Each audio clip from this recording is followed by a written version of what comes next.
Hello everyone, তোমরা সবাই কেমন আছো? আশা করি ভালো আছে। তো আমার নতুন একটা ভিডিও দিয়ে তোমরা সবাই আবারও স্বাগত জানাইতেছি। আমার ম্যাক্সিমাম ভিডিও তোমরা দেখো যে রান্নার কিছু ভিডিও নিয়ে আসলে তোমরা কাছে আমার রান্না করতে খুব ভালো লাগে, আর আমার যা ভালো লাগে এটাই আমি তোমরা কাছে শেয়ার করি। তো আজকে বাঁশকুড়ুল দিয়া রান্না করবো। তো কি রান্না করবো অবশ্যই তোমরা ভিডিওটা স্কিপ না করে দেখতে থাকো, তাইলেই বুঝবা।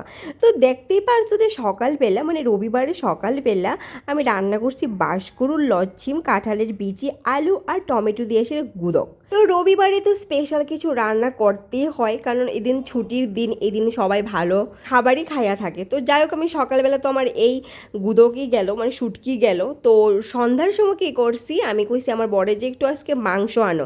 আর গুঁদকটা রান্না করছি কে লিগা, ঘরে অনেক সবজি আসছিল, তার লেগে আমি সবজিগুলো নষ্ট হওয়ার থেকে কিছু একটা রান্না করে দিয়ে দিই। আর এই রবিবার দিনটা আইলে মাংস না খেলে যেমন ভালোই লাগে না।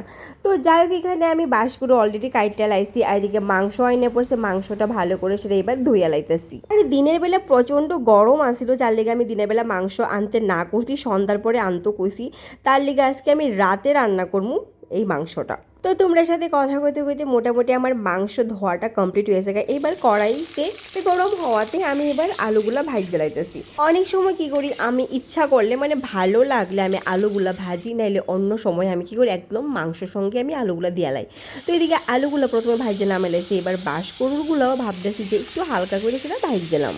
তো তোমরা বাঁশকুড়ুল দিয়ে মাংস খাইতে কি পছন্দ করো অবশ্যই কিন্তু কমেন্ট করবা, আর বাঁশকুড়ুল দিয়ে মাংস কিভাবে রান্না করো সেটাও কিন্তু কমেন্ট করে জানাইবা। তো নতুন নতুন রেসিপি যদি তোমরা থেকেও আমি শিখতে পারি তাহলে আমার খুব ভালো লাগবো।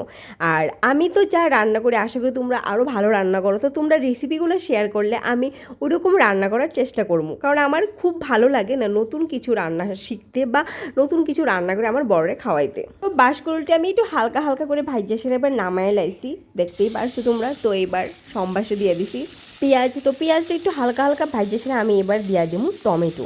তো টমেটো এখানে আমি পেস্ট করছি না, টমেটো আমি এমনি টুকরা টুকরা করে সেটা দিয়ে লাইছি। দিয়ে আমি যে বাঁশকুড়ুলটি ভাজি এখানে মধ্যে আমি লবণও দিছি না, হলুদও দিছি না। আলু যে ভাজছিলাম আলুর তেলের মধ্যেই মানে যে পরিমাণে লবণ আসছিল আর হলুদ আসছিল তার লেগে আমি এক্সট্রাভাবে দিছি না। তো এখানে পেস্টের মশলার লগে আমি গুঁড়া মশলা অ্যাড করে সেটা এবার দিয়ে দিছি, দিয়ে সেটা ভালো করে সে এবার মশলাটারে কষাইমো। এইদিকে মশলা কষাইতে কষাইতে আমার কি অবস্থা তোমরা জাস্ট একবার দেখাই।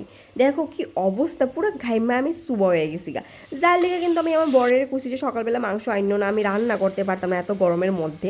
যার লেগে কুচি সন্ধ্যার সময় মাংসটা আনো, সেই আমার একই অবস্থা হয়েছে। সন্ধ্যার সময় রান্না করতে করতে পুরো আমি স্নান করে লাইছি, মানে এত তো খারাপ অবস্থা গেছে, মানে এত গরম দিয়েছে রবিবারে, মানে কি কইব। তো যাই হোক, এখানে আমি মশলার সঙ্গে মাংসটা অ্যাড করে দিছি এবং ভালো করে সেটা নাড়াটারে মশলার সঙ্গে মাংসটা আমি মিক্সড করে সেটা এবার কিছুক্ষণের লেগে ঢাকা দেবো, যাতে মাংসটা অল্প পরিমাণে সিদ্ধ হয়ে যায়।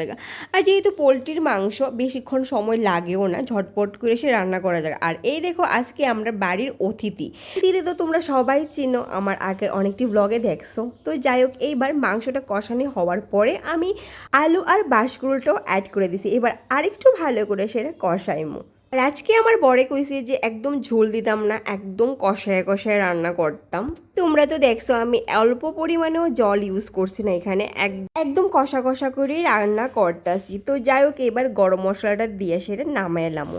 তোমরা ভিডিওতে ঠিকভাবে দেখতে পারতেছো কি না মানে আমি বুঝতেছি না, মানে আজকের মাংসের কালারটা কিন্তু অন্য দিনের তুলনায় খুব সুন্দর হয়েছে, মানে নিজের প্রশংসা নিজেই করি। তো যাই হোক, এখানে রান্না কমপ্লিট, আমি নামাই লাইছি, এবার খাইলামও। এখানে স্যালাড কাটা কমপ্লিট হয়েছে, লেবু, শসা আর গাজর। তো আজকের ভিডিওটা তোমরা কাছে কেমন লাগছে অবশ্যই কমেন্ট করে জানাবা। টাটা।